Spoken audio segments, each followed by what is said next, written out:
제목 같이 함께 읽겠습니다. 시작. 네. 베드로 보면서 이제 욕했던 사람들은 회개해야 돼. 베드로는 3번 부인했죠? 3번보다 더 많이 하지 않았어? 아닌가? 뭔 소리 하는 거야? 갑자기 왜 설교하면서 왜 시비를 걸지? 이렇게 생각하는 건가요? 찔릴걸? 그 말씀으로 깊이 또 들어가 봅시다. 이제 이 산헤드린 공회 법정, 이제 베드로가 예수님을 부인하고 통곡하는 내용이 나오죠. 우리가 이제 잘 알고 있는 내용이에요. 마태복음은 이제 이 본문에 이어서 바로 다음 주 본문에 유다의 반응도 나옵니다. 그래서 이 두 반응을 참으로 믿음을 가진 자가, 그리고 하나님의 은혜 아래 있는 자가 똑같은 잘못과 죄를 저질러도 어떻게 하나님 앞에 최종적으로 은혜와 긍휼의 반응을 하게 되는지를 대조시켜서 보여줍니다. 본문은 이 베드로가 예수님을 부인하는 장면을 통해서 예수님의 예고하심이 성취되는 것을 증명하죠. 그러니까 이런 구조, 이런 틀 자체가 지난주에 이제 그 수많은 이 권력의 정점 앞에, 유대의 권력의 정점 앞에 서 있는 자들 앞에 예수님께서 아무것도 아닌 그런 작은 존재처럼 비춰질 정도로 별 말씀을 하지 아니하시고 자기에 대해서 어떤 변호나 그런 것들을 하지 아니하시고 서 계신단 말이죠. 근데 우리가 잘 아는 것처럼 법정이라고 하는 것은 죄인이 서는 자리 아니겠습니까? 근데 그 죄인이 서는 그 자리에서 죄인 취급을 받으시며 오히려 자기를 의롭다 여기는 자들이 세상에 저주받을 죄인들 중에 죄인들인데, 그런 불의한 자들에게 둘러싸여서 정말로 선하디 선한 의롭고 거룩하신 하나님이신 예수님이 거기서 그렇게 죄인 취급을 받으시는 거예요. 그런데 이어지는 오늘 본문을 통해서 그가 그런 취급을 받으실 만한 존재가 아니라는 걸 이렇게 드러내는 거죠. 베드로에게 그 부인하는 것을 예고를 하신, 그죠? 시간을 창조하신 창조주이시며 그가 참된 구원자, 바로 메시아 그리스도이시라는 걸 이런 식으로도 이제 명확하고 선명하게 드러내고 있는 겁니다. 그러니까 이제 예수님께서 그 자리에서 뭔가 자기를 이렇게 변호하고 뭐 이렇게 하는 게 아니라 오히려 오늘 본문은 예수님을 베드로가 부인하잖아요. 그죠? 그런데 예수님은 지금 자기가 이제 정직하고 선하고 옳은 일만 하셨어요. 범죄를 저지르지 않으셨어요. 그죠? 죄가 없으셔. 근데 이제 불의한 자들이 자기를 둘러싸고 너가 죄인이라고 막 얘기하는 그런 상황 가운데서도 예수님은 침묵하시죠. 별다른 말씀을 안 하신단 말이에요. 그래, 그런 것들이 뭐예요? 자기를 부인하는 모습이에요. 제자들에게 나를 따라오려거든 자기를 부인하고 자기 십자가를 지고 자기를 따르라고 말씀하셨어요. 근데 그 얘기는 우리가 잘 아는 것처럼 결국 예수님의 이 모든 나심부터 지금까지의 모든 여정, 예수님의 평생의 여정은 결국 십자가를 목적지로 한 여정이었단 말이죠. 십자가에서 죽음 당하시기 위해서 나시고 사셨고 사역하셨고 예루살렘에 들어오셨고, 그리고 지난주에 봤던 것처럼 불의한 자들의 법정에 서셨다 이 말이에요.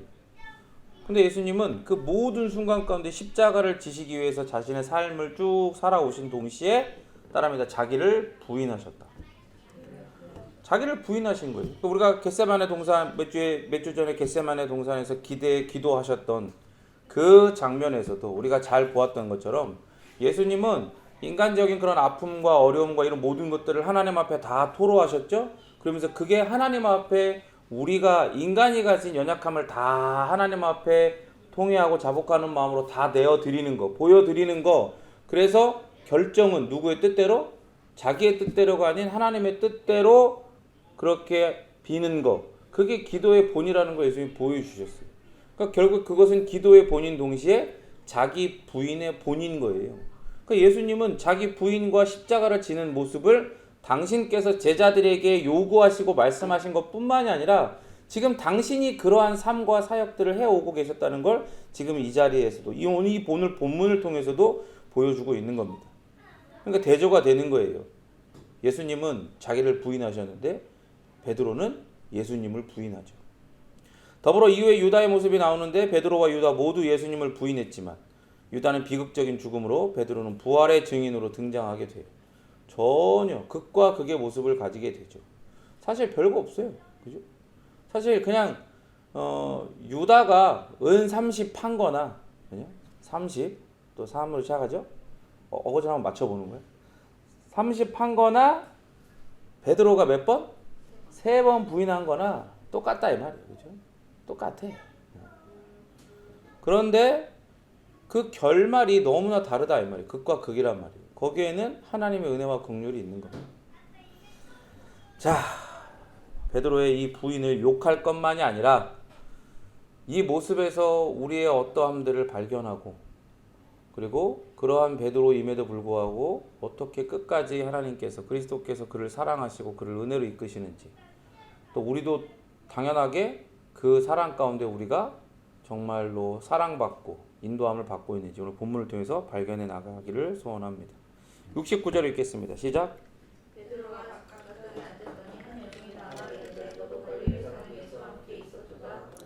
베드로는 대제사장의 집 바깥들에 앉아 있었어요. 그러니까 관정이라고 하면 그 집 가장 깊숙한 곳, 그죠? 가장 깊숙하고 가장 이제 프라이빗한 비밀스러운 공간에 이제 그런 법정들이 이제 사내들인 공회가 이제 모여서 이제 그 일들을 하고 있는 건데 그 바깥들에서 이제 그 모든 사내들인 공회 그 회원들의 뭐 종이나 그들을 보좌하는 보좌관들 뭐 이런 여러 사람들이 모여 있었겠죠.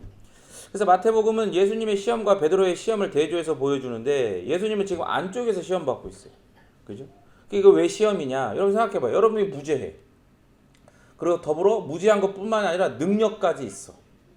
그죠? 우리가 잘 아는 것처럼 예수님은 하나님이시기에 그리고 로고스 말씀 그 자체이시기에 예수님이 말씀을 하시고 가르치실 때는 그 말씀에 사람에게서는 나오지 않는 권위가 있어요.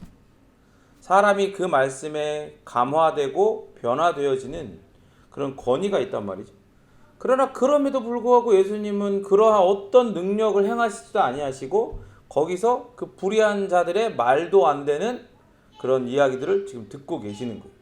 그거 자체가 시험이죠. 그 베드로는 바깥에서 시험을 보는 거예요. 흥미로운 것은 베드로의 위치에 대해서 58절에서는 그가 대제사장의 뜰까지 예수님을 따라와 안쪽에 앉아 있었다라고 묘사하는데 69절에서는 그가 바깥쪽에 앉아 있었다라고 묘사해요. 당시 이제 건물은 개방된 뜰 주변으로 건물이 이제 배치가 되는 거예요. 큰 건물들은 이렇게 부자 이제 그런 집들은 이렇게 배치가 되겠죠. 그래서 바깥들은 이런 거예요. 건물 밖에서 보면 안쪽이 되는 거예요. 바깥에서 아예 그냥 저기 멀리 바깥에서 보면 바깥들은 건물 안에서 건물 쪽에서 보면 건물 밖에서 보면 안쪽에 있는 거고 신문 받고 있는 그 가장 깊숙한 관정에서 보면 거긴 또 바깥쪽이 되는 거죠. 그러니까 외부에서 대제사장의 관사로 들어가는 것이기 때문에 안쪽에 앉는다고도 할 수 있고 신문을 받는 예수님의 위치에서 보면 베드로는 바깥쪽에 앉아 있는 것처럼 보일 수 있는 거죠. 그럼에도 이렇게 안쪽 바깥쪽 이렇게 두 번이나 다르게 언급한 건 이런 거예요. 안쪽까지 따라갔어요. 그죠? 그게 정확히 나와 있지는 않지만 예수님을 걱정해서 따라간 건지 아니면 그래도 예수님이 믿는 구석이 있지 않겠는가? 예수님이 그동안 행하신 능력들을 보면 결정적인 기회에 저것들을 능력으로 싹 다 처리하시고 이제 본격적으로 정치적인 메시아로서의 승리하는 메시아로서 왕으로서 그렇게 행보를 이제 시작하시려고 그러는 거 아닌가라는 어떤 그런 일말의 헛된 기대가 아직 뭐가 됐든지 간에 그렇게 따라 들어간 거예요. 안쪽까지. 그런데 결국에 목숨의 위협 앞에서 예수님에게 거리를 두고 있는 거예요. 그러니까 거기서 뭐라고 표현해? 그때는 바깥쪽에 있다고 그러는 거죠. 그러니까 이런 똑같은 위치인데 베드로가 있는 데는 똑같은 위치인데 일부러 안쪽이다, 바깥쪽이다 이렇게 다르게 표현해서 지금 베드로의 이런 뭐랄까 비참한 상태랄까 정말 역한 상태랄까 역겨운 그런 모습들을 보여주는 겁니다. 한 여종이 베드로 앞으로 와가지고 그의 얼굴을 봤어요. 이게 본 것 같은데? 생각이 나는 거죠. 그때 예수님이랑 막 돌아다닐 때 같이 예수님 옆에 있었어. 가장 가까이 있어. 생각이 난 거예요. 예수님 일행인지 알아챘어. 여종이 예수님을 갈릴리의 예수 혹은 갈릴리 출신 예수로 표현을 하죠. 이 표현은 신약의 다른 곳에서는 사용된 적이 없어요. 나사렛 예수라고 표현을 해도 갈릴리 전체를 예를 들어서 저한테 누가 별내에 있는 목사님이라고 소개는 해도 경기도 목사라고 소개를 하지 않을 거 아니에요. 그죠? 그런 느낌인 거야. 그러니까 여기 처음으로 갈릴리 출신 예수로 표현을 해요. 그러니까 여종은 예루살렘 사람이에요. 그러니까 갈릴리 지역을 비하하는 투로 말한 거예요. 어디 시골 촌놈이 왔다 이런 얘기죠. 그러니까 여종은 예루살렘 사람이기 때문에 그렇게 얘기를 했는데 예수님께서는 신문 받는 중이고 그 강도가 점점 세지고 우리가 본 것처럼 죽어 마땅하다 그러면서 이제 막 엄청 막 압박을 받으시잖아요. 그러면서 베드로의 마음에 두려움이 심해졌을 거예요. 그런 소리들이 이제 점점 들려오기도 하고 분위기가 심상치 않아 오니까 베드로도 그런 상태가 됐을 거다 이 말입니다. 그러니까 이런 심리적 상태가 외적으로 숨기기 힘든 정도가 됐을 거고 그런 그의 모습, 안절부절하는 모습이 사람들의 눈에 이상한 모습으로 보이기 시작했을 거죠. 그래서 이런 여종의 말 앞에 베드로는 뭐라고 말합니까? 70절 시작.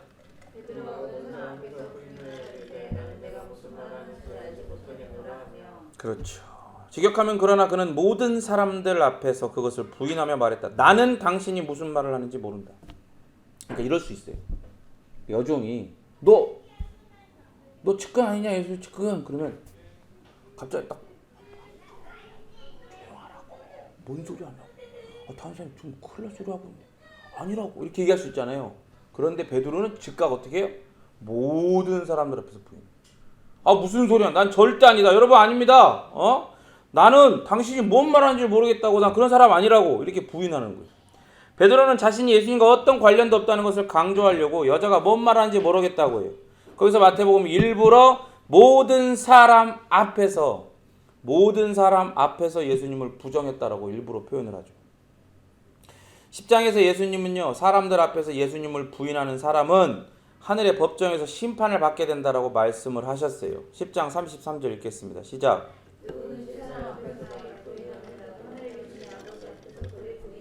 그렇죠. 그럼에도 이런 베드로가 후에 부활의 증인으로 회복된 건 그의 부르심이 오직 뭐에? 은혜에 기초한다는 걸 보여줘요. 그러니까 이런 지금 베드로의 모습이라고 한다면 요것 봐라가 안 되겠다. 이건 탈락이다. 이렇게 할 수 있잖아요. 그를 어떤 가능성을 보고 그를 부르셨어. 그런데 그가 감히 나를 예수님께서 보시기에 감히 주된 나를 주인인 나를 네가 배신하고 배반해? 그럼 넌 탈락. 이럴 수 있단 말이에요. 이 부르심에서 탈락. 이럴 수 있는데 그가 나중에는 하나님의 은혜로 그리스도께서 부활하신 그리스도께서 그를 찾아가 주셔서 내 양을 치라 먹이라 치라 이렇게 얘기하시면서 그를 부활의 증인으로 복음의 사도로 다시 회복시키신단 말이에요.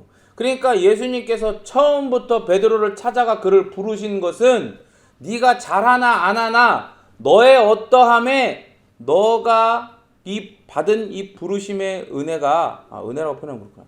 이 부르심이 계속해서 유지가 되고 너에게 복이 될지 아니면 이것이 너에게 화가 될지 네가 결정하는 거다. 이런 부르심이 아니라 이 모든 것들을 보니 그리스도께서 이 베드로를 부르신 것은 따라합니다. 오직 은혜. 오직 은혜에 기초한다는 걸 보여주는 거예요.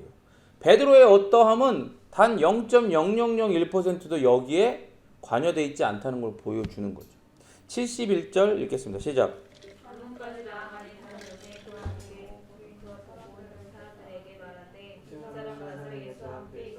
그렇죠. 그래서 안문까지 나가요. 도망가는 거예요. 이제 직역을 하면 베드로가 현관으로 나가자 다른 여종이 그를 보고 그들에게 말한다. 이 사람이 나사렛 예수와 같이 있었다. 이렇게 얘기해요. 다른 여종이 이렇게 보고 얘기한 거예요. 다 들통나기 시작한 거지. 이게 여러분 안문으로 간다, 현관으로 나가는 건 이게 딱 뭐예요? 이 분위기 심상치 않아요. 이 관정에서부터 그죠? 분위기가 심상치 않은 게 전해지고 거기서 좀 안절부절하다가 이제 한 사람이 자기를 알아보고 하니까 어떻게 하는 거예요? 슬슬 뭐 하는 준비하는 거예요? 그렇지, 튈 준비를 하는 거예요. 도망갈 준비. 그러니까 이제 글로 가는 거예요. 현관으로 슬슬 나가는 거예요. 그러니까 이번에 다른 요정이 베드로를 나사렛 예수와 함께 있던 자라고 얘기를 해요. 예수님의 정체는 그죠? 촌놈 예수에서 갈릴리 예수에서 딱 그 지역, 그죠? 예를 들어서 이제 부산 뭐 부산을 비하하려고 하는 게 아닙니다. 이거는 이 얘기는 제가 군대에서 부산 그 기장 출신 그 선임한테 들은 얘기니까 오해하지 마시고, 부산 사람들은 기장 출신을 깡촌이라고 무시한대. 부산 기장은 지금 요즘에 또 제2의 관광지로 뜨고 있거든요. 엄청 개발되고. 근데 예전까지만 하더라도 부산 사람들은 기장을 엄청 무시했어. 거기는 뭐 미역이나 나오고 뭐 꼼장어나 뭐 나오고 요런데 뭐 그렇게 생각을 했나 봐요. 그래서 이런 거예요. 처음에 여정은 예수님을 그렇게 뭐 시골 출신 갈릴리 예수라고 그러고, 이 두 번째 여정은 예수님을 누구라고 그러는 거예요? 이제 기장 출신이라고 얘기하는 거지. 나사렛 출신이라고 딱 집어가지고 더 구체적으로. 그러니까 나사렛은 예수님의 가족이 정착한 곳이죠. 그래서 예수님은 공생애를 시작하기 전까지 나사렛에서 자라고 생활했었어요. 예수님을 나사렛 사람이라고 부른 이 장면은 2장 23절의 성취라고 할 수 있겠죠. 마태복음 2장 23절 읽겠습니다. 시작. 나사렛이란 동네에 가서 자니 이는 성취자가 하신 말씀대로 사람을 친하게 하시는 이유가 있더라. 그렇죠. 앞으로 사람들은 예수님을 나사렛 예수라 부를 거예요. 그러니까 우리도 이제 그런 잘못된 어떤 샤머니즘적, 은사주의적, 뭐 그런 신비주의적 이런 신앙을 견지하는 사람들은 그렇게 이제 얘기를 해요. 예를 들어서 뭐 이렇게 귀신을 쫓을 때, 귀신을 쫓을 때 나사렛 예수 이름으로 명하노니 물러가라 이렇게 하라고 이렇게 가르치거든요. 근데 물론 뭐 그렇게 기도한다고 해서 틀린 건 아니지만 그 의도 자체가, 신학 자체가 잘못된 거긴 하죠. 어쨌든 그렇게 사람들이 이제 나사렛 예수를 부르게 됩니다. 예수라는 이름이 그 당시에는 흔한 이름이에요. 그래서 출신 지역을 붙여가지고 구별을 하는 겁니다. 우리가 2장 23절에서 본 것처럼 이 칭호는 예수님이 2세의 족보, 2세의 줄기, 그러니까 예언대로 다윗이라고 하는 그 이스라엘 백성들이 가장 성군이라 여기는 그 왕의 혈통에서 나시는 메시아, 그죠? 왕으로 오시는 메시아. 그러니까 다분히 이스라엘 백성들이 가지고 있는 그들이 처한 현실과 식민지적 상황과 좀 그들에게 하나님이 그들의 의도와 상황과 상관없이 창세 전부터 계획하시고 때마다 시마다 이 땅에 구원자로 보내실, 하나님의 구원의 이 놀라운 주체로 보내실 메시아에 대한 예언을 할 때마다, 그때마다 때로는 그 왕으로 오실 메시아를 예언할 때 이렇게 얘기했었던 거예요. 그래서 이 구약의 예언들이 성취되는 것을 의미를 하는 겁니다. 72절 읽겠습니다. 시작.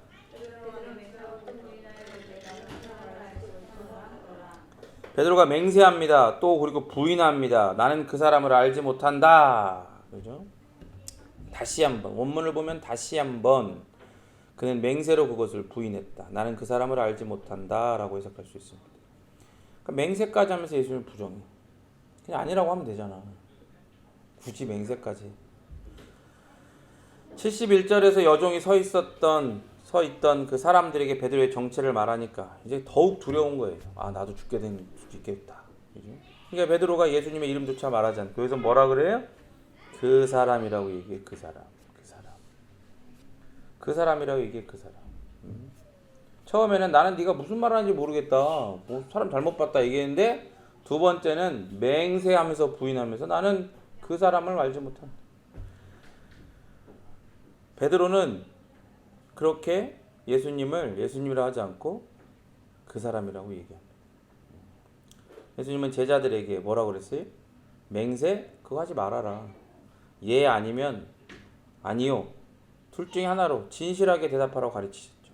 마태복음 5장 33절부터 37절 같이 읽겠습니다. 또 옛사람에게 말한 바 헛 맹세를 하지 말고 내 맹세한 것을 주께 지키라 했다는 것을 너희가 들었으나 나는 너희에게 이르노니 도무지 맹세하지 말지니 하늘로도 하지 말라 이는 하나님의 보좌임이요 땅으로도 하지 말라 이는 하나님의 발등상임이요 예루살렘으로도 하지 말라 이는 큰 임금의 성임이요 네 머리로도 하지 말라 이는 네가 한토록도 희고 검게 할 수 없음이라 오직 너희 말은 옳다 아니라 하라 이에서 지나는 것은 악으로부터 나느니라. 그러니까 맹세라고 하는 것은 자기에게 권위가 없기 때문에 어떤 약속을 자기 외부의 어떤 다른 것들을 근거해 가지고 그걸 가지고 권위를 삼아서 이 약속을 내가 반드시 지킬 거다 그런 얘기를 하는 거예요. 그때 우리가 이 5장 강의할 때 그러니까 그것은 사실 여기서 나온 것처럼 다 하나님께서 지으신 그 어떠한 것들이고 너의 그런 말들을 권위, 너의 말에, 너의 약속에 권위를 부여하는 도구로 삼으면 안 된다는 얘기를 하는 거죠. 하나님이 지으신 것인데. 또 여기에 또 여러 가지 뜻들이 있지만 그때 우리가 다뤘으니까 넘어가면, 그때 예수님께서 하신 말씀이 이거였어요. 그냥 옳다 아니다 둘 중에 하나만 얘기해라. 그것을 넘어서 맹세하는 것 자체가 이미 악한 거다라고 얘기를 하는 거죠. 그래서 보세요. 예수님께서 이 말씀을 하실 때 산헤드린 공회에서 우리 대제사장 가야바가, 응? 지난번에 너 맹세해서 빨리 솔직하게 네가 얘기해 이렇게 얘기했잖아요. 예수님한테 맹세를 강요했어. 그러니까 그들의 율법과 그들의 잘못된 율법에 대한 해석으로 맹세를 하는 게 일반적인 거예요. 하지 말라고 했는데도 하나님의 율법 자체를 뒤틀어 버리니까. 그러니까 눈이 가려지면 하나님의 말씀도 하나님의 말씀답게 보이지 않고 해석되지 않는 거예요. 그렇게 보이지 않고 해석되지 않으면 뭐가 엉망이 되겠습니까? 삶이 엉망이 되는 거예요. 이렇게 감히 지금 다른 분도 아니고, 응? 여러분 생각해봐요. 어떤 정치적인 의도 여러 면에서 숙적일 수 있어. 예수님이 그런 자기와 대척점에 서 있는 사람일 수 있어. 하지만 예수님에 대해서 여러 가지 정보들을 모았고 어떠한 일들을 하셨고 어떠한 일들을 행했고 그의 말씀과 가르침 가운데 권위가 있었다는 것을 직접적으로나 간접적으로 알 거란 말이에요. 그런데 그분한테 뭘 시키고 있는 거예요? 맹세해가지고 얘기를 하라는 거예요. 말도 안 되는 짓을 하는 거죠. 그러니까 예수님의 참된 정체성에 대한 이해와 동의와 믿음이 있고 없고를 떠나서, 그리고 지금 베드로의 맹세하여 하는 말도, 그죠? 예수님은 다 아셔요.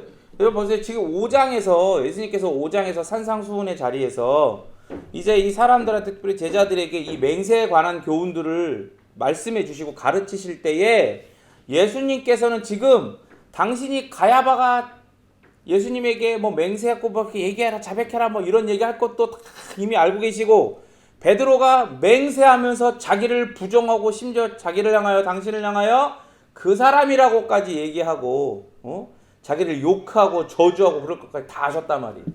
그래서 생각해봐봐요. 예수님께서 이 5장에서 이 맹세에 관한 교훈을 가르치실 때 마음이 어떠셨겠어요? 마음이. 그러니까 예수님이 그런 마음들을 가지고 가르치셨는데도 베드로는 어떻게 해요? 하면 안 되는데 맹세한단 말이에요. 그리고 거기에 더해서 거짓으로 증언하기까지 하죠. 맹세는요 하나님의 권위로 하는 것이기 때문에 맹세가 거짓으로 드러나면 하나님의 심판을 피할 길이 없게 되는 거예요. 맹세로 하나님의 뜻에 반대한 사람들, 그죠? 헤롯이 맹세를 해서 세례 요한을 죽였어요. 마태복음 14장 7절 볼까요? 시작. 그렇죠. 맺어져서는 안 되는, 자기가 취해서는 안 되는 그 여인을 취해서 자기 아내 삼았단 말이에요. 그리고 그 아내 딸이 춤을 춰, 자기 생일날 춤을 춰요. 멋있게 춤을 추고 나니까 그러면서 맹세를 하는 거예요. 맹세하지 말라고 했는데 뭐든지 달라고 하면 주겠다. 엄마가 시켰죠. 그죠? 세례 요한의 목을. 왜냐하면 세례 요한은 당신이 그 여인과 결혼한 것은 하나님의 율법에 어긋나는 일이라고 지적했거든요. 그리고 가둔 거예요. 불법적으로. 옥에다 가둔 거야. 근데 그 옥에 가둬놓고 당시 영향력 있는 선지자이기에 백성들이 이렇게 들고 일어날까봐 죽이지는 못하고 자기도 두려우니까 못 죽이는 거야. 그런데 맹세한 거예요. 뭐든지 달라는 대로 주겠다. 맹세하면 안 되는데. 맹세했죠? 지켜야 돼. 근데 하나님의 어떤 그런 이름으로 맹세했으니까 지키는 것보다 모든 이런 고관 대작들이 다 모인 자기의 생일날, 헤로드 왕의 생일날 이런 맹세를 사람들 앞에 했으니까 자기 이름 때문에 지켜야 되는 거지, 사람. 그래서 죽인 거예요. 세례 요한의 목을 베서 죽인 겁니다. 대제사장은 예수님에게 맹세할 것을 강요했었죠. 가야바는. 예수님의 제자는 맹세하지 말아야 된다고 배웠어요. 베드로는 맹세, 그리고 그냥 맹세가 아니야. 지금 거짓으로 맹세하는 거죠. 아예 처음부터 거짓으로 맹세하는 거야, 아예 자체를. 이게 얼마나 이게 이상해요. 혐오스럽습니까? 맹세를 하지 말라고 배웠는데 그 맹세 자체를 아예 거짓된 맹세를 지금 하고 있는 거잖아. 제자의 길을 완전히 벗어난 행동을 하고 있는 거예요. 73절 읽겠습니다. 시작.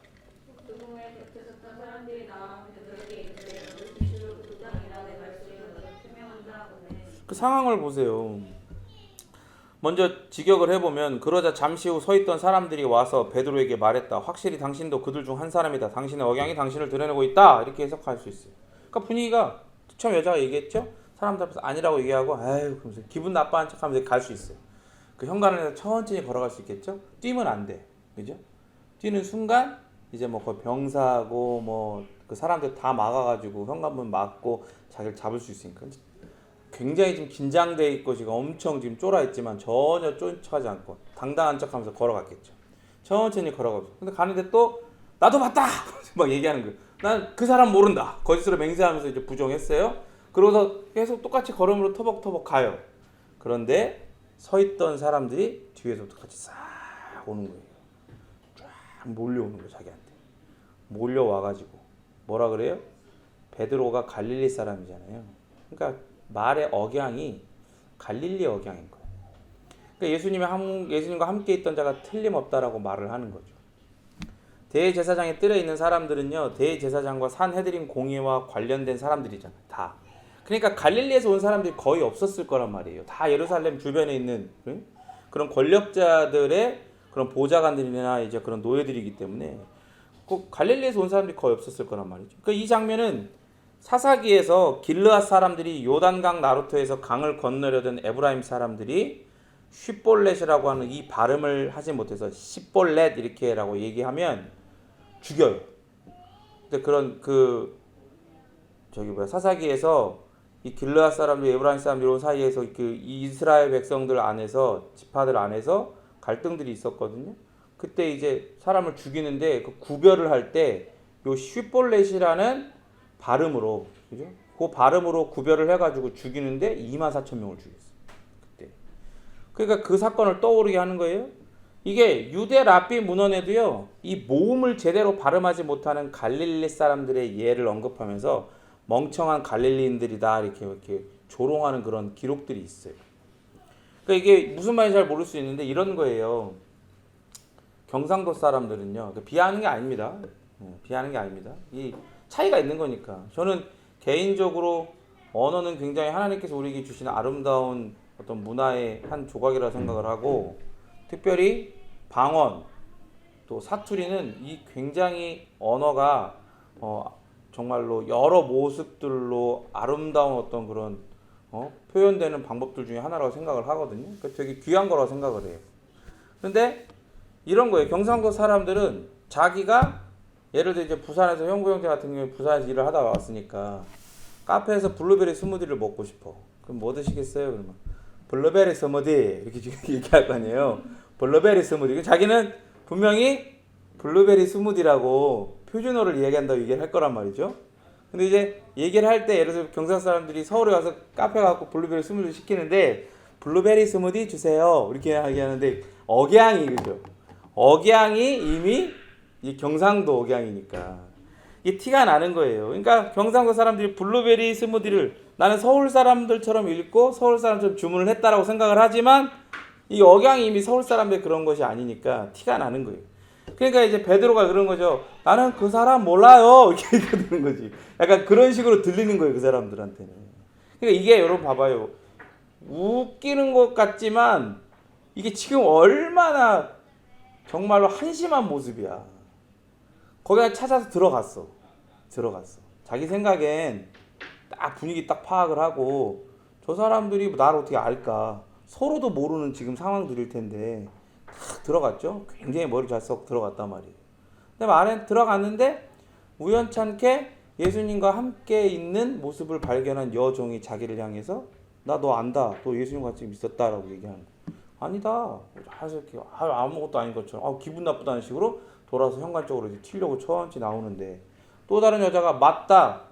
너는 나사렛 예수와 같이 있던 자다라고 얘기하니까 저주하면서 막 부정을 하는 거예요. 그죠? 맹세하면서. 근데 막 나오는 사람들이 우르르 몰려오는 거야. 자기가 말하는 것 자체가 이미 나는 아니에요.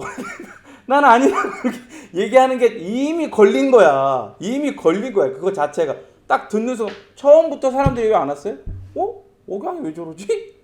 맹세까지 하긴 하는데 억양이 왜 저래? 그러니까 잠시 후에 사람들이 우르르 몰려오는 거야.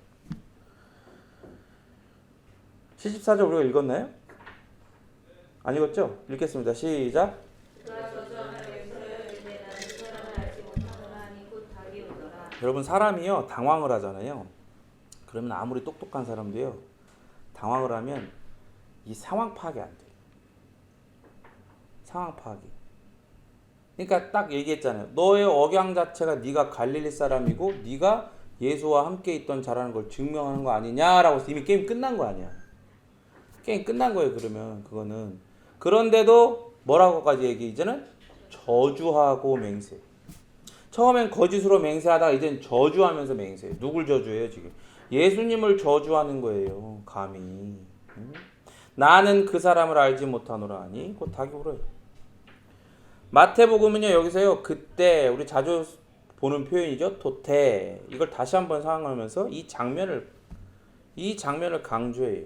이 중요한 장면이에요. 왜? 베드로가 선을 넘은 장면이기 때문에. 베드로의 비참한 상태를 드러낸 장면이기 때문에 토태. 그리고 베드로가 저주하고 맹세하니까 닭이 어떻게 해요? 그때 울어. 기다렸다는 듯이. 이게 새벽에 왔다는 것을 의미하고 시간상 자연스럽게 27장으로 연결이 되는 그런 역할을 합니다. 75절 읽겠습니다. 시작. 이에 베드로가 예수의 말에 시키되 닭을 찢으면 내가 숨은 날에 부인하리라 하심이 생각나서 밖에 나가서 심히 통곡하니라. 베드로가 이 사람들 앞에 이제 저주하면서까지 맹세하니까 사실 이게 여러분 유대인들에게 이런 저주하면서 맹세하는 건 굉장한 효력을 갖는 거예요. 그러니까 뻔해. 그죠? 뻔한데 이게 분명히 그 예수와 함께 있던 도당이 마저 같이 한 패인데 저렇게까지 한다고? 당황스러운 거야 이 사람들도. 그러니까 더 이상 잡을 뭐가 없는 거지. 혹시나 아닐 수 있으니까 저렇게까지 하는 거 보면 저 사람들도 우리와 관련된 사람 중에 할 수 있잖아요. 괜히 건드렸다가 잘못되면 자기들이 또 피해를 볼 수도 있고 그러니까 더 이상 어떤 푸시가 없어요. 그러니까 나온 거야. 그러니까 나와요. 밖에 나와요. 그러니까 아무런 어떤 그런 제재 없이 나와요. 그리고 나와서 그 말씀 예수님께서 네가 나를 닭이 울기 전에 3번 부인할 거다 하신 말씀이 생각이 나서 심히 통곡합니다. 베드로가 예수님께 말씀하신 것을 기억했다. 닭이 울기 전에 네가 나를 3번 부인할 것이다. 그리고 그는 밖으로 나가서 비통하게 울었다. 비통이다. 비통. 더할 나위 없이 고통스러워하며 울었다는 것. 베드로는 닭이 울기 전에 3번 부인할 거라고 예언하신 예수님의 말씀을 기억했어. 기억하고 말았어. 근데 말씀을 준비하면서 이런 생각이 들었어요. 기억해서 다행이다. 기억해서 다행이다. 지금 봐봐요. 이걸 기억하기 전까지 베드로의 상태를 봐봐요. 거짓으로 맹세하고 저주하면서 예수님 맹세한다. 그 정도로 선을 넘었는데도 어떻게 해요? 기억했어. 다행인 거예요. 안으로 들어왔던 베드로는 더 이상 견디지 못하고 이제 밖으로 나갑니다. 신문의 끝을 보고자 했죠. 어떤 의도가 있던 간에 실패해요. 그리고 비통하게 나가서 울어. 그는 옷을 찢진 않았어요. 하지만 뭘 찢습니까? 마음을 찢은 거예요. 마태는요 이걸 보여주는 거예요. 마태복음은 베드로의 참회를 보여주는 거예요. 유다는 후회하고 말거든요. 그리고 죽어요. 근데 베드로는 참회하는 걸 보여줘요. 자신의 행위에 늦었지만 뒤늦었지만 후회를 하는 것은 유다와 똑같지만 스스로 목숨 끊은 유다와는 다른 결과를 맞이하게 된다는 것도 후에 보여줍니다. 그렇게 이제 이 이후로는요, 이제 마태복음에서 베드로의 이름은 나오질 않아요. 마태복음은 예수님을 철저히 드러내는 게 목적이에요. 예수님의 임마누엘 되심을 드러내는 거. 그래서 베드로뿐만 아니라 다른 제자나 그 어떤 누구도 영웅으로 만들거나 주목받게 만들진 않아요. 의도적으로. 앞에서 옥합을 깨트려 그 향유 옥합을 깨트려 그 기름을 예수님의 발에 붓고 자신의 머리칼로 그것을 닦아 이렇게 해드렸다. 그 여인의 이름이 여기에서 마태복음에서는 언급이 안 됐었잖아요. 무명이에요. 그런 것처럼 베드로의 영웅적인 모습도 앞으로 전혀 언급되지 않아요. 단지 부활하신 예수님을 만날 때 분명히 나와요. 안 나오는 게 아니고 베드로가 나오는데 그냥 열둘 속에 있을 뿐이에요. 그렇게 베드로의 신앙 고백 것도 이런 관점에서 볼 수 있어야 돼요. 베드로가 주는 그리스도시여 살아계신 하나님의 아들이십니다라고 했던 것도 이런 관점에서 봐야 되는 거예요. 베드로가 위대한 게 아니에요. 그렇게 신앙 고백을 하게 하신 하나님이 위대하시고 그 신앙 고백의 대상이 되시는 예수님만이 높임 받으시기에 합당하심을 우리가 알아야 된다 이 말이에요. 예수님을 열둘 속에서 다시 만났다고 해도 오히려 드러나야 하는 건 베드로가 아니라 베드로를 끝까지 사랑하시며 당신의 이 사역의 청지기이자 목자로서 그를 회복시키시고 다시금 그를 이 사역 가운데 세우시는 그 예수님의 마음이 드러나야 되는 거예요. 예수님의 마음이. 제가 간증 싫어하는 이유 중에 하나가 이런 겁니다. 간증하는 대부분의 사람들이 어떤 거예요? 패턴이 있죠. 무조건 그냥 고통 없고 고난 없이 잘된 사람들 간증 안 해요. 그게 자기 실수든 뭐 어떤 거든지 간에 뭔가 한번 말아먹거나 크게 아프거나 뭐가 안 되거나 세상 사람 저 끝났네 싶었던 그런 경험이 있는 사람들이 하나님의 은혜로 회복되고 더 큰 복들을 누릴 때, 여기서 말하는 더 큰 복은 성경적인 건 아니에요. 굳이 세상 사람들의 기준으로 얘기하는 겁니다. 그렇게 얘기해가지고 그런 걸 경험했을 때 나는 이러이러했지만 난 이러이러한 복을 받았다. 그러니 여러분도 예수 믿으시오. 이런 패턴이에요. 근데 보세요. 진짜 간증돼야 되고 높임 받아야 되는 건 뭡니까? 이런 일을 겪었어. 근데 나는 믿음을 잃지 않고 나는 견뎠어. 나는 겪었어. 나는 견뎠어. 나는 받았어. 나는이 빠져야 된다. 나는이 빠져야 돼. 뭐만? 하나님은이 드러나요. 그게 간증이에요, 여러분. 그게 관증이라고요. 마태복음은 예수님의 신문 과정에서 베드로가 대제사장의 안뜰에 들어와 있는 것을 우리로 하여금 보여줍니다. 그리고 베드로 한 사람에게 초점을 맞추죠, 갑자기. 그러면서 주의 만찬 자리에서 예수님께서 예고하신 사건이 실제로 일어나는 것도 보여줘요.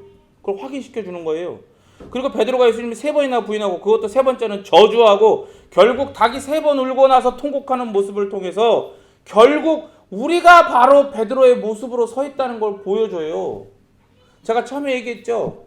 3번이니 다행이다. 우리는 3번이 아니요, 여러분. 3번이 아니라고. 베드로는 3번이니까 다행이에요. 3번만 해요? 3번 더 하지. 마태복음은 이렇게 사람이 주어가 되어서 뭔가 할 수 있는 듯이 굴지만 결국 사람은 주어가 될 수 없는 존재이고 그러한 상태라는 걸 깨닫게 할 뿐이에요. 오직 말씀대로 이루시는 하나님만이 우리 인생의 주어가 되셔야 하고 오직 당신의 뜻대로 역사하시는 하나님의 뜻만이 하늘에서처럼 땅과 같은 하나님 나라의 영역이 된 우리의 삶에 온전히 드러나야 된다는 것을 보여줍니다. 그렇게 내가 아닌 하나님이 주어가 되시고 내 뜻이 아닌 하나님의 뜻이 이루어질 때 우리가 아닌 하나님의 은혜의 언약이요 그 본체 되시는 예수님만이 온전히 오롯이 드러나는 인생이 되는 거예요. 내가 빠져야 돼. 그래야 예수님이 드러나요. 자, 여기 얘기했잖아요. 간증에서 나는이 빠지고 하나님이 드러나야 그게 간증인 것처럼 우리 인생이 하나님 앞에 정말로 하나님이 회복시키시는 참된 창조받고 회복받은 참다운 인생이 되려면 우리가 주어가 되는 모든 영역에서 우리가 주어가 되는 것에서 빠져야 된다고. 하나님이 그리스도만이 우리 주어가 되셔야 되는 거예요. 여러분 다른 게 예수님 닮는 게 아니고요. 그런 게 예수님 닮는 거예요. 그런 게 예수님을 따라가는 거예요. 주님만이 나의 목자이시며 나는 그의 어린 양이고 주님만이 내 주인이시고 나는 그의 종 그리스도의 노예다라고 백날 떠들어 봐야 그렇게 되는 게 아니라니까요. 그렇게 되는 게 아니야. 오늘 본문을 통해서 마태복음은 우리에게 베드로는 정말로 이 초대교회의 중요한 정말 반석 같은 역할을 한 사람이지만 베드로는 연약한 인간일 뿐이라는 걸 드러내죠. 태생적으로 엄마 뱃속에서부터 신앙의 영웅은 존재하지 않는다는 걸 보여줘요. 베드로뿐만이 아니라 제자들 그 어느 누구도 영웅이 아니라는 걸 보여주죠. 베드로는 예수님을 살아계신 하나님의 아들이라고 고백까지 했던 사람이에요. 여러분 이게 별거 아닌 것 같지만 이게 진짜 엄청난 겁니다. 이게 어마어마한 고백인 거예요. 그런데 그런 고백을 했던 사람이 위험이 닥쳐올 때 자기가 입으로 고백했던 그 고백을 잊어버리고 예수님을 부인하고 맹세하고 저주까지 한 사람이에요. 그럼에도 다른 제자들과는 또 달라요. 다른 제자들 모두 도망가가지고 벌벌 떨면서 숨어 있을 때도 용기 내서 대제사장의 안뜰까지 숨어 든 사람이에요. 결단이 있고 용기가 있고 지혜가 있고 대단한 사람인 거예요. 마태복음은 이렇게 베드로가 다른 제자들과는 다른 그런 모습, 그런 열심, 그런 최고의 제자인 것처럼 묘사하다가 동시에 연약한 인간이고 자신이 주어가 되어 있는 인간이라는 걸 그 밑바닥까지 드러내는 거다 이 말입니다. 다른 제자들은 여러분 어떻게 했어요? 깔끔하게 도망갔어요. 그냥 깔끔하게 도망갔어요. 근데 베드로는 기어코 어떻게 해요? 그 밑바닥을 드러내게 만드는 거예요. 자기가 열심을 내죠. 자기의 지혜를 발휘하고 기어 들어간단 말이에요. 그 안쪽으로. 근데 그게 어떻게 되는 거예요? 예수님이 어떠한 판결을 받으시고 어떠한 결말을 맞으시는지를 보러 들어간 게 아니라 결국 뭘 보러 들어가는 거예요? 따라합니다. 자기 밑바닥. 자기 밑바닥 보러 들어간 거예요. 여러분 교회가 신앙 훈련이라고 하면서 행하는 제자 훈련, 양육, 리더 훈련 같은 프로그램들의 문제가 바로 이런 겁니다. 말씀과 교리 그리고 거기에 더해 수많은 인본적인 학문들과 기술들까지 심리학 뭐 별거를 다 단계를 거쳐가지고 가르쳐요. 1단계 하면 2단계 하고 2단계 하면 3단계 하고 3단계 그래서 리더가 되고 리더가 되면 팀장이 되고 뭐가 계속 가르친단 말이에요. 뭐가 남지 알아요? 거기 뭐가 남냐면 이런 거 남아요. 내가 이렇게까지 열심과 헌신이 있는 자라고 하는 자기 의와 공로에 사로잡힌 오만하고 교만한 제자, 타락했지만 거룩한 척하는 리더만이 남는 거예요. 본문은 베드로의 모습을 통해서 예수님의 제자된 우리가 우리의 약함을 인정하고 예수님의 뜻을 따르기에 턱없이 부족한 것을 인정하라고 말하는 거지. 따라합니다. 인정은 빨라야 한다.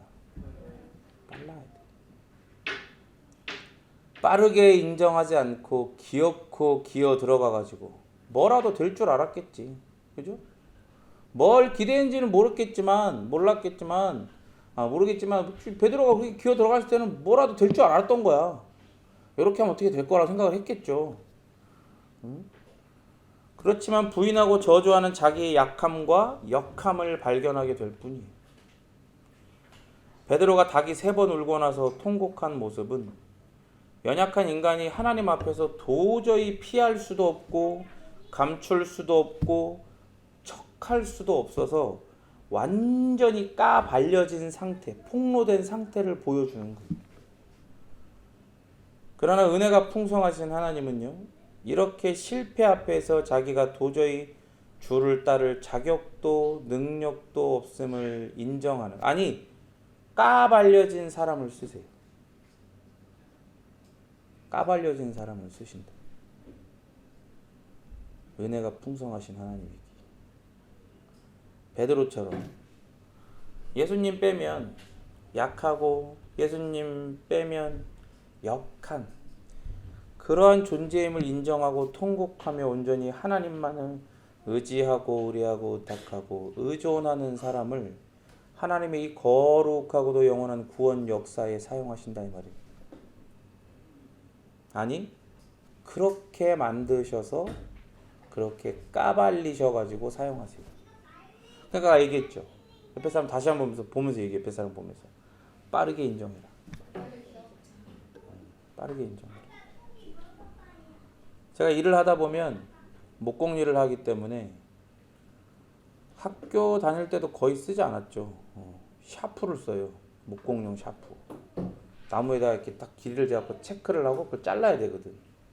체크를 해야 되는데 이 목공용 샤프는 이게 현장에서 쓰는 거다 보니까 잘 부러지잖아요. 샤프심처럼 얇지가 않아요. 그냥 연필 심이야. 그냥 두꺼워. 아직 기술이 없어서 그냥 그거대로 하면 오차가 나. 두꺼워. 그래서 항상 쓰기 전에 어떻게 해요? 쓰기 전에 깎아야 돼. 뭉툭한 연필을 반드시 날카로운 칼로 깎아서 뾰족하게 만들어서 사용하는 것처럼 하나님은 우리를 그렇게 까발려서 깎아서 사용하십니다. 그러니까 여러분 보세요. 이렇게 약하고 역한 모습의 베드로가 회복되는 건 하나님의 긍휼 외에는 설명할 방법이 없어요. 생각해 봐봐요, 여러분. 베드로를 다시 한번 생각해 봅시다. 성경 어디에요? 에? 성경 어디에 베드로처럼 무리를 걸었던 사람이 있어요? 아니, 물을 갈랐던 사람은 있지. 근데 물을 걷는 사람은 없었어요. 여러분, 물을 위를 걷는 게 더 대단해요? 물을 가른 게 더 대단해? 물을 가른 것보다 물 위를 걷는 게 더 대단하죠. 왜냐하면 물을 가르는 건 하나님이 주신 능력으로 이렇게 딱 하면 그냥 내가 하는 게 아니라 딱 명령대로 하니까 갈라진 거잖아. 모세한테도 뭐가 나가가지고 이게 되는 게 아니잖아. 그죠? 내가 이렇게 팍 이렇게 막 계속 막 눈에 보이지 않는 속도로 막 이렇게 물을 가르는 게 아니잖아. 이게 싹 그냥 딱 가리키면 갈라지고 탁 치면 쫙 갈라지고 그렇게 해서 갈라지는 거예요. 선지자도 그래고 모세도 그렇고. 근데 물 위를 걷는 건 내가 걸은 거잖아. 지금 하나님의 은혜와 능력으로 하는 거지만 지금 내가 걷고 있는 거잖아. 이런 대단한 사람이 어디 있어요? 그렇게 풍랑이 그냥 잔잔한 물 걷는 것도 아니고 막 풍랑이 쳐갖고 뭐 제자들이 막 죽게 생긴 이런데 쫙 예수님 막 유령같이 막 걸어오니까 베드로도 나도 할래요. 지금 뛰어든 거 아니야 거기에 지금 물 위에 그것도 막 지금 풍랑이 치고 있는 물 위에 이런 대단한 믿음과 행함의 소유자가 베드로 말고 또 어디 있냐고. 여러분 그게 쉬워요? 그게? 그렇게 막 풍랑이 치는데 바다 위에 내가 걷겠다고 뛰어드는 게 쉽냐고. 어마어마한 거예요. 그 단순히 그냥 믿음만 있다고 되는 게 아니에요. 진짜 행함이 있어야 되는 거예요. 대단한 거예요. 그게. 그러니까 누구보다 예수님을 통한 하나님의 구원의 계시에 가까웠죠. 그런 고백을 하잖아. 주는 그리스도시요라는 고백 자체. 우리 전에 본 것처럼 그 고백 자체가 하나님의 구원의 어떤 이런 역사에 대한 깨달음과 이해가 있으니까 그런 고백을 함축적으로 드린 거예요. 그러니까 예수님을 처음으로 하나님의 아들로 고백할 수 있었던 거예요. 대단한 거예요. 대단한 거예요. 그런데도 하나님의 긍휼이 없으면 복음을 위해서 그는 회복될 수 없었어요. 무슨 말인지 알아요? 지금 이 까발려진 상태를 봐봐요. 그 전에 아무리 뭐 무리를 걷는 대단한 믿음과 실행력이 있건, 그리고 하나님의 구원의 역사에 대한 깊은 통찰이 있어가지고 주는 그리스도시요 살아계신 하나님의 아들이십니다라고 하는 놀라운 교회의 반석이 되고 기초가 되는 고백을 했건 간에 이 사람이 지금 한 짓이 이 사람이 완전히 까발려진 이 모든 과정을 우리가 지금 말씀을 통해 보니 하나님의 긍휼이 아니었다면 이 사람이 그렇게 복음을 위해 회복이 될 수 있었겠냐고. 하나님의 긍휼이 있었으니까 회복이 되는 거예요. 여러분 그가 저지른 죄가 얼마나 무서운 죄예요. 예수님은 십장에서 봤잖아요. 사람들 앞에서 예수님을 부인하거나 시인하면 하늘에서도 그 사람 부인하고 시인하겠다라고 말씀하셨어요. 이 말씀에 따르면 베드로는 구원받을 수 없는 죄인인 거예요. 끝난 거야 그냥. 단순하게 부인한 게 아니잖아. 도망간 것 자체가 부인한 거지만 도망간 걸 떠나서 기어들어 와가지고 거짓으로 맹세하고 저주까지 했어요. 끝났어 그냥. 그럼에도 사도행전을 보면 베드로는 하나님의 긍휼로 다시 세움받고 구원의 사역에 사용된단 말이에요. 그러니까 우리 말씀을 통해 뭘 깨달아야 돼요? 아무리 대단해 보여도요 사람은 그냥 사람이라는 거야. 영웅도 아니고 당연히 메시아는 더더욱 아니죠. 그렇게 사람을 지도자를 높여서는 안 된다. 제발 복음 전할 때 여러분 제가 거듭 말씀드리지만 교회 자랑하지 마요.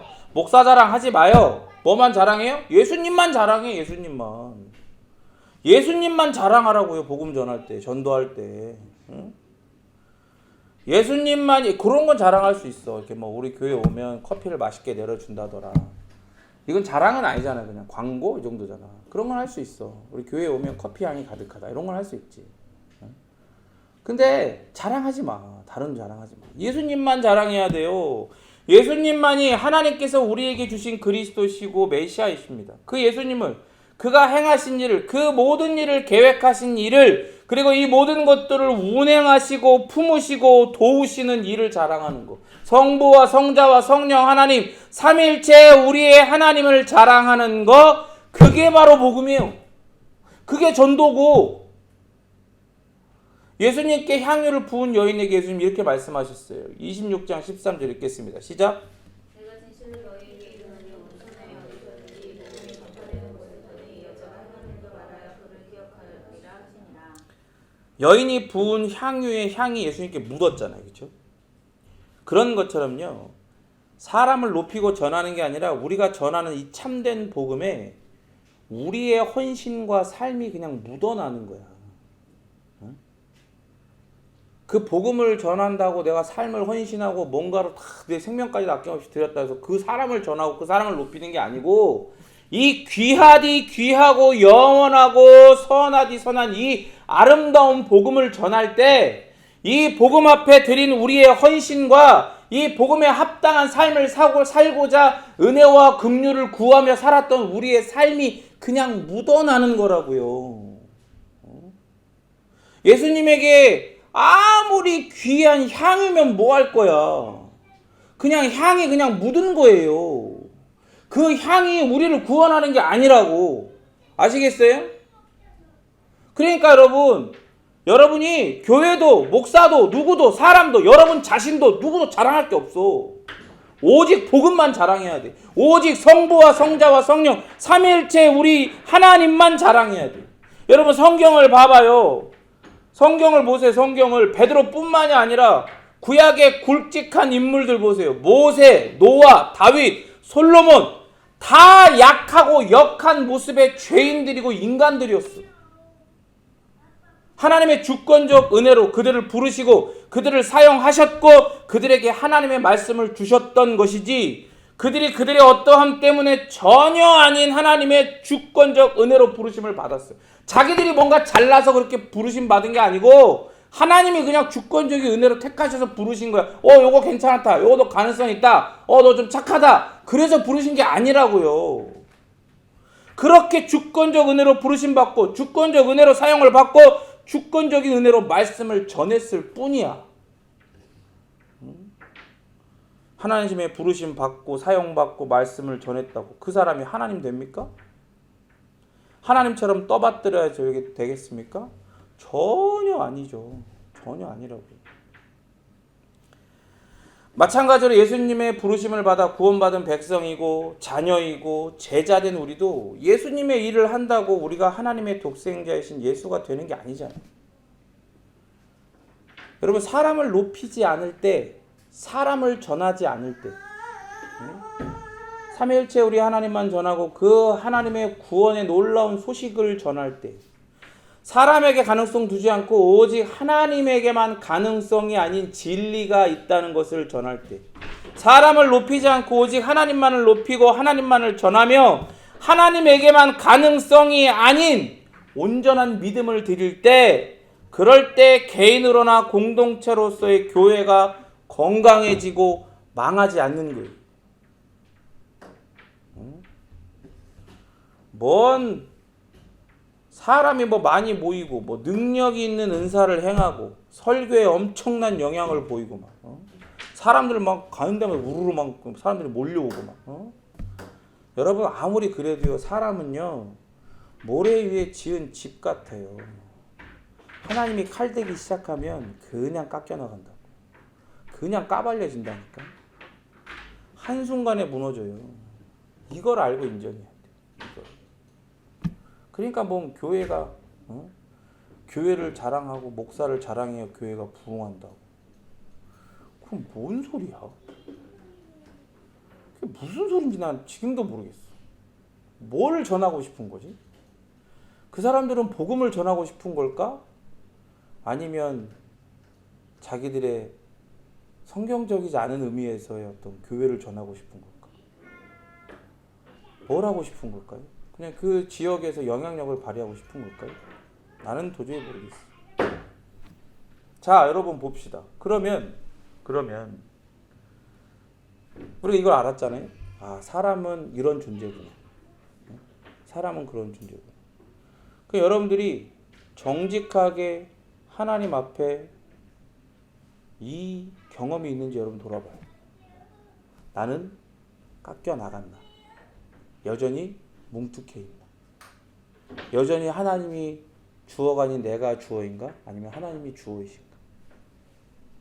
철저하게 완전히 그냥 무너지고 까발려지고 폭로당하고 널브러져가지고 하나님의 은혜가 아니면 나는 두 손 두 발 다 들고 하나님 저 못하겠어요. 하나님이 주어가 돼주세요. 이런 경험이 있나 없나? 그럼 이걸 정직하게 하나님 앞에 고백할 수 있어요. 만약에 그런 경험이 없다? 이거 문제가 있는 거예요. 그런데 보세요. 이게 어떨 때 그런 경험을 하게 되느냐? 유다를 봐봐요. 똑같이 그렇게 자기가 까발려지는 순간에 어떤 결정을 하게 되는지. 하나님의 은혜와 긍휼을 경험하지 못한 사람은 이상한 선택을 하죠. 그죠? 근데 하나님의 은혜와 긍휼이 있는 사람은 하나님의 회복을 향한 그런 결정을 하게 되는 거예요. 아니, 결정을 하게 되는 게 아니라 그를 몰아가셔. 아니, 그를 찾아내시고 그를 만나 주시죠. 그를 회복시키시고 그를 세워주신단 말이에요. 이게 은혜인 거예요. 이게 긍휼함이고. 그런데 이런 은혜와 긍휼이 필요한 존재라는 걸 내가 알고 깨닫고 그리고 그런 은혜와 긍휼을 구하게 되는 상태는 어떤 상태일 때 그렇게 구하게 돼요? 그게 경건할 때 그렇게 할 수 있는 거예요. 경건할 때.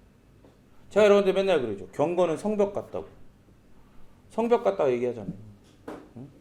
그래서 우리는 사람은 다 한순간에 무너지는 존재라는 걸 알고 인정해야 돼. 그리고 그러려면 경건의 성벽이 필요한 거예요. 왜? 성벽은요, 바깥으로부터의 위험과 모든 유혹과 어려움으로부터 지켜주는 동시에 이 안쪽이 어떠한지를 규정해줘요. 이 경건의 성벽 안쪽은 뭐예요? 경건의 성벽이 둘러싸고 있는 데는 여기는 하나님의 나라인 거예요. 하나님의 백성이고 하나님의 자녀이고 예수 그리스도의 제자라는 걸 드러내는 거예요. 뭐가? 이 경건의 성벽이. 이 성벽이 규정해주는 이 예수님의 그리스도의 나라 안에서 그리스도의 노예로서 온전히 예수님만을 의존하여 믿음으로 더욱 굳건히 이 성벽을 쌓아가야 되는 거예요. 보세요. 자기가 주어가 돼가지고 깎여 나간 경험이 없어. 그런 사람은 뭐예요? 성벽 안 쌓아. 이게 뭐가 필요해? 내가 다 알아서 할 수 있는데. 그죠? 성벽을 쌓을 필요가 없어요. 아, 내가 그냥 살아온 것처럼 살아면 돼. 나는 내가 하는 대로 하면 돼. 내가 여전히 주어가 되니까 성벽이 무슨 필요가 있어. 그런데 이런 은혜의 경험들, 은혜의 까발려짐을 경험한 사람들은 이게 필요한 걸 알아요. 믿음을 드리는 거예요. 이 성벽을 쌓기 위해. 부단히도 하나님의 말씀을 묵상하고 그 말씀의 연장선으로 기도하고 계속해서 그리스도를 생각하고 또 생각하고. 이러한 은혜가 우리 베이직교회 모든 성도들에게 있기를 진심으로 축원합니다. 같이 함께 기도합시다.